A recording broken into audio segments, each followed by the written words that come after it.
অনেক দিন আগের কথা। এক কাক ক্ষুধার্ত হয়ে খাবারের খোঁজে বের হয়। কিছুক্ষণ ওড়ার পর সে দেখতে পায় একটি পাকা আম পড়ে আছে। কাকটি আমটি মুখে নিয়ে উড়ে যায় এবং একটি গাছের ডালে বসে আমটি খেতে শুরু করে।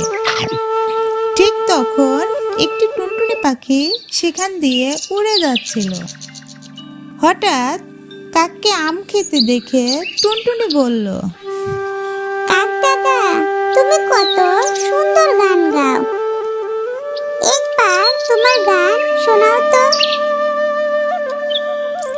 কাক নিজের গান শোনানোর লোভ সামলাতে পারে না। সে আমটি মুখ থেকে ফেলে দিয়ে কা কা করে গাইতে লাগলো। আর এই সুযোগে টুনটুনি আমটি নিয়ে উড়ে পালালো।